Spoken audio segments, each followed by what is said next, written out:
Sad times, the Dallas Cowboys, they lost.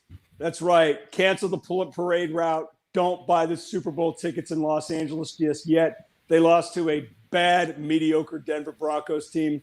The Dallas Cowboys Overtime. I am Fort Worth Star-Telegram sports columnist Matt Engel, and I'm joined, as always, by a very dapper-looking Clarence E. Chill Hill Jr. Clarence, you and I were there for Sunday's pathetic display by the Cowboys. They lost 30-16. I don't even know why they bothered to play the fourth quarter when they scored those garbage time points, and they kept Dak Prescott in a game that was long since taken care of basically by the half. Clarence, you and I have watched a lot of Dallas Cowboys games. You've seen every game that Dak Prescott has played. We saw them lose to the Denver Broncos back in 2017, a game that it was in week 2 and had a dramatic effect on the rest of their season. Did the Denver Broncos just once again offer the NFL an entire blueprint of how to beat the unbeatable Cowboys? Well, Denver knows how to do it. I think they've won 6 straight against the Cowboys. 6 straight games. They just owned the Cowboys. It was funny because I was arguing with this Bronco fan, the day before the game. And he was just telling me how the Cowboys haven't played anybody and Denver always beats the Broncos. I said that was years ago. Based on what we're seeing right now, we're talking about this year and what we're seeing on the field. Denver just lost their best pass rush. No way they're going to win, right? No way they're going to win. They go out there and they destroy the Cowboys. Maybe the Cowboys didn't set their clocks back far enough. They should have set them back to 1995 because what we saw was disappointment that Cowboy fans have been getting for so long. They get their hopes up so high and they finally start to believe, and then the rug get pulled right from under them. It's like Lucy. Lucy and Charlie Brown. Do you know that? You remember Lucy? Just pull it. Yeah. You think you got it. You got it. They do this. This is what happened. This always happens. They set Cowboy fans up for excitement and get their hopes up, and then sheer failure comes. And that's what this game felt, because I don't know who that team was. Neither did I. That looked like a team. They played on offense, defense, all over the board, and it was just an ugly game. And the Broncos coach basically said that no team has played the Cowboys the right way, and that he basically offered a blueprint for the rest of the league. And the Cowboys say yes. Other teams are just a copycat league. Everybody's gonna try to duplicate what they did. Basically, they played coverage. They didn't blitz. They made Dak hold on to the ball. They played. I guess they call it 2 safeties high with man under, and they just covered everybody. They wouldn't let everybody get deep, and they made Dak hold on to the ball. But what's also true is that the Cowboys dropped passes uncharacteristically. Yeah. Mark Cooper's never dropped a pass all season. Some of those plays that they dropped past them are wide open. They could have made big yards. They could have changed the momentum of the game at any time. Dak had Cedric Wilson wide open on a 4th and 2 early in the game. That would have been a certain touchdown. It certainly would have been a first down, but possibly a touchdown because he had him running toward the end zone, and he flubbed the ball. He double hitched the ball, and it came out of his hands. Funny. We thought somebody blocked the pass. It didn't have just that kind of day for the Cowboys. I don't know if it was a blueprint or what. I just know it was an ugly performance that we haven't seen. Clearly the worst performance of the Mike McCarthy era. Clearly worse than that performance in 2017. But the Cowboys were dealing with all the Zeke Elliott stuff. But considering how this team was playing on a 6-game winning streak, everybody was on the bandwagon. Some people had them, as the best team in the league on their power polls and everything else after winning such an emotional game a week ago without Dak Prescott. It went the other way this week. Yeah, and I think if you look at the NFL over the weekend, you can, if you're just a diehard Cowboys optimist, you can say, look, every good team stumbled. Buffalo had a bad game. They lost to the Jaguars, and the Jaguars are terrible and look terrible doing it. Cincinnati got blown out at home by a Cleveland team that just traded what we thought was their best receiver, and on down the line. And the Cowboys just came out and they looked like garbage. And, we talked about that 2017 game, the game in Denver you and I covered. And that was an exciting game. We thought they were going to come out and really that was going to be an exciting game. And they got blown out 42-17. That to me was more discouraging than this one, because I think at least with this one, given how they played up until this point, there was nothing they did on Sunday against Denver that you would say, okay, I don't really trust it, because they were missing some really key components. And as we look ahead, not only to this coming game against Atlanta on Sunday, But just in general, I think there's some moving parts there that they were without that you could say, well, that had a big factor. But, one thing about this team, and I think it became pretty obvious early on how flat they were, was did they just get too full of themselves? Did, Mike McCarthy said it last week. We've heard other coaches talk about it. Don't believe the headlines. Don't eat the cheese. I asked Mike McCarthy, you said it, man. Did they eat the cheese? Jerry Jones said he did think they got a little too full of themselves, and quite frankly, they probably needed this. Do you buy that, Clarence, that this team just got a little fat and happy and thought if we just show up, we'll beat Denver? I think it's human nature to get fat and happy. So when everything is easy for you, and it has been easy for them. The Cowboys, yes, they've had some adversity with some injuries, but on the field, things have just fallen their way. And I talked about it. That's what we thought. One reason we thought it was a special season. You lose Dak Prescott, you win with Cooper Rush. Who thinks that's going to happen? You lose DeMarcus Lawrence and all these guys, and Michael Parsons and Randy Gregory play like the doomsday. Things just were happening. We're going in their direction, and I think that they start feeling good about themselves. They start openly talking about the Super Bowl and all this other stuff, and not understanding it's a long season. And so, yeah, you need a wake-up call, and they got a wake-up call now. Are they woke now, or this something that's a malaise that's going to continue?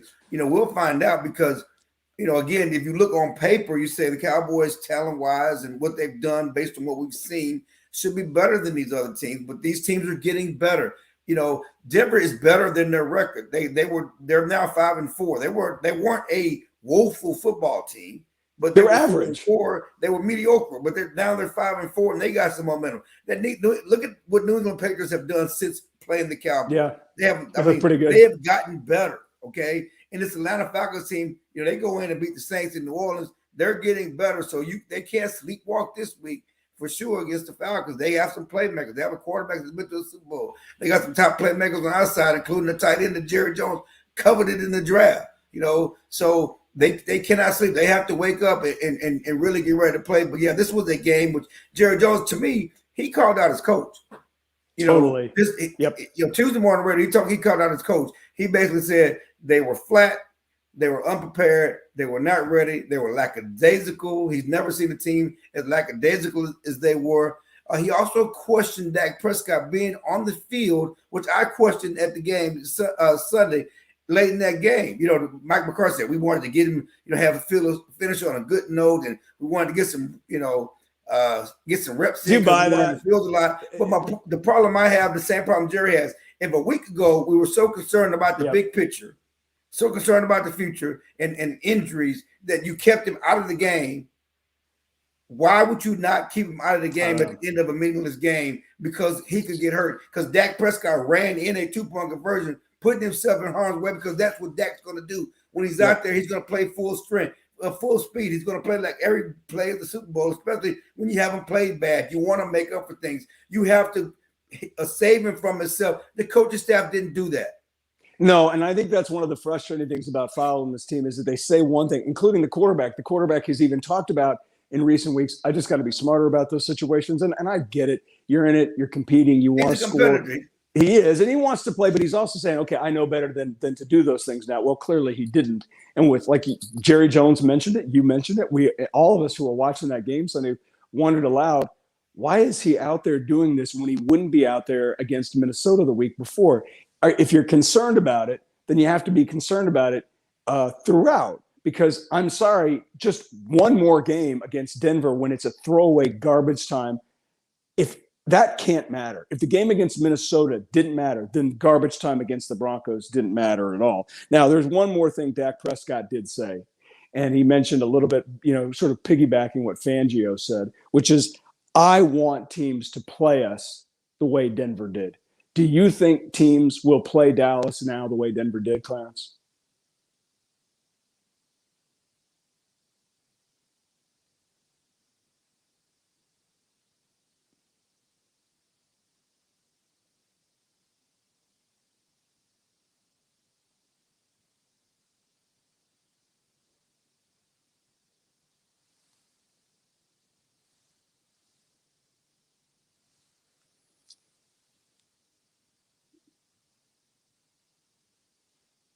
All right, we appear to be having some significant technical difficulties with this high dollar setup we have here.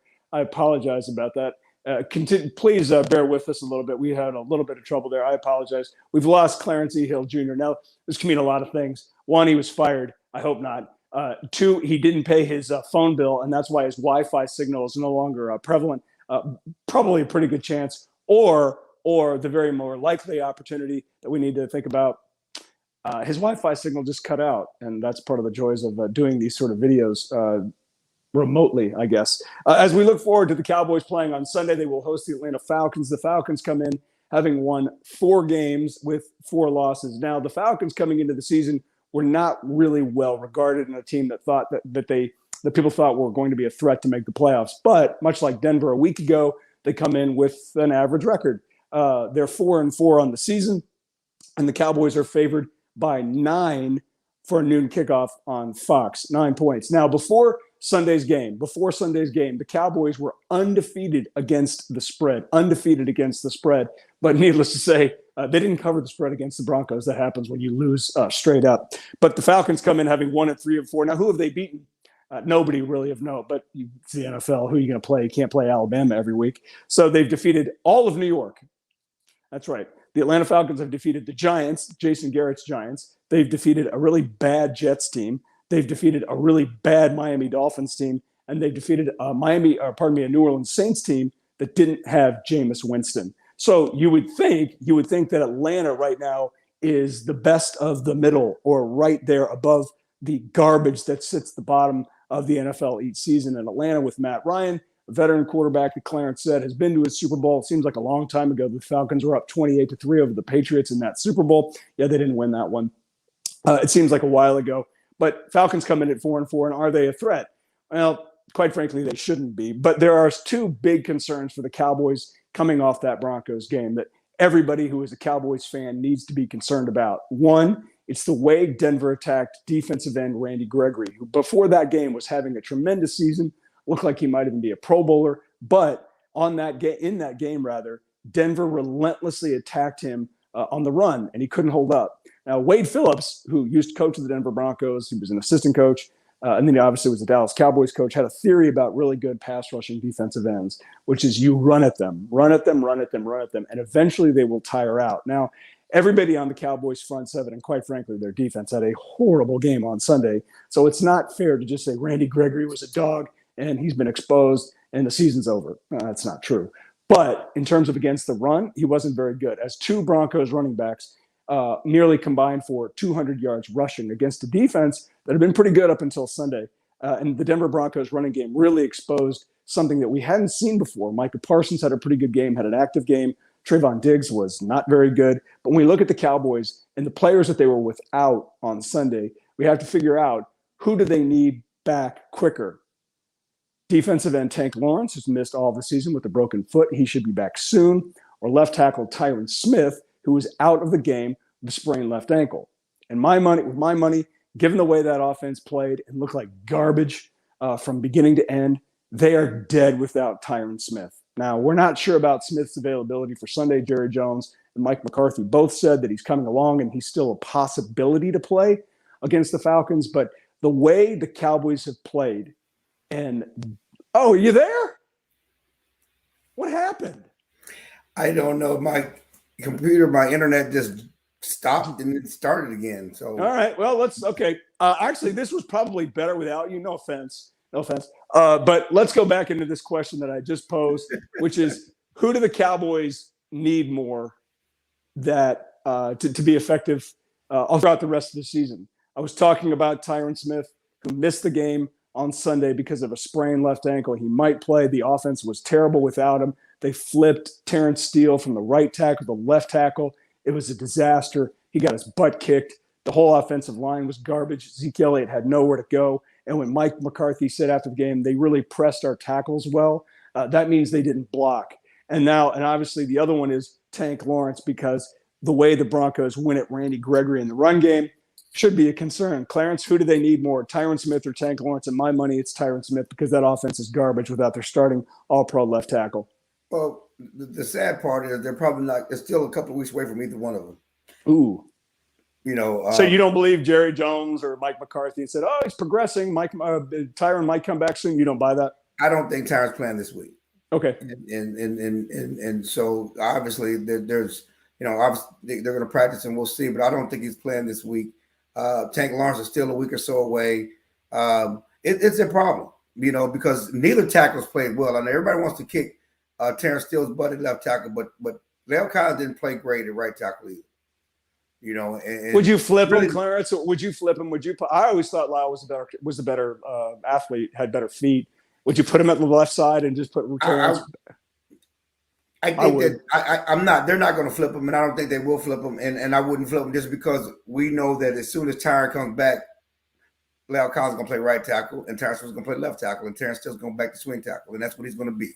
And that's what the situation is going to be, and they're going to have to try to manage the situation. I don't think the offensive line was the major problem on Sunday, though. There were plays to be made. That offensive line was pretty bad, Clarence. That offensive line was pretty bad. But Dak rolled out. He managed. I mean, it wasn't like he was sacked 5 or 6 days. No, you're right. A couple years ago. You're right. It wasn't that time. It wasn't the Chaz Green. No, it wasn't the Chaz Green. You give him back that Amari Cooper drop. You give him back that Tony Pollard drop. You give him back the flub that Dak threw to Cedric Wilson. That's a different game. Despite the offensive line woes, I'm more troubled by the defense to a certain extent because those edge runs, not being able to stop the run, especially in close games. This defense has benefited from the Cowboys being ahead a lot, and they've looked good because they really haven't trailed and had to stop somebody trailing. The Cowboys have mainly been ahead for most of the season or tied, and so you call a game differently. That was the game when they were behind, and they needed the defense to step up, and they couldn't do it. No, they couldn't get off stop the field. The run when you knew they were going to run and the edge runs, and so as DeMarcus Lawrence is certainly an emotional leader, is a physical leader. He's a guy that certainly can stop those edge runs. Randy Gregory's played great. One thing that it's been a weakness, always been a weakness, because his slight build is being able to hold up on the run. They ran right at it.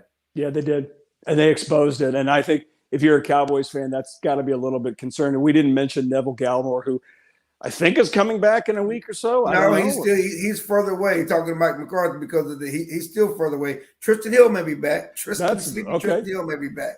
All right, but that's a good. Gallimore is still a little further away. So, again, the bread and butter of this team is offense. They got to win with offense. They got to win and help the defense by certainly not allow them to build on the field, but also allow them to play with leads so they can pin the ears back and get to the quarterback, which is what they do best. Randy Gregory can get out to the quarterback. Those guys get out the quarterback, but stopping the run and being on the field a long time, that's a problem. And you also have to wonder, the thing about this, you always say turnovers come in bunches, and then they go away in bunches too. Yep. And we love Trevon Diggs start to the season, but if teams start picking on him and he's not getting the ball and he's taking chances and giving up big plays, that's also not a good sign. No, and he was a guy and I realize when you look at Pro Football Focus or some of this stuff, you have to take it with a grain of salt, but just to the naked eye, he took risks. He's a gambling guy, and he's really good. And when you take risks, you can come up with giant plays like all those interceptions. But when you miss, you're going to give up some chunk plays. And he certainly has. He's fallen into that trap a little bit of chasing the big risk of gambling. And that comes with being young. But I'm certainly not going to bet against the guy. Clarence, let's look ahead to Sunday's game. The Falcons coming at 4-4.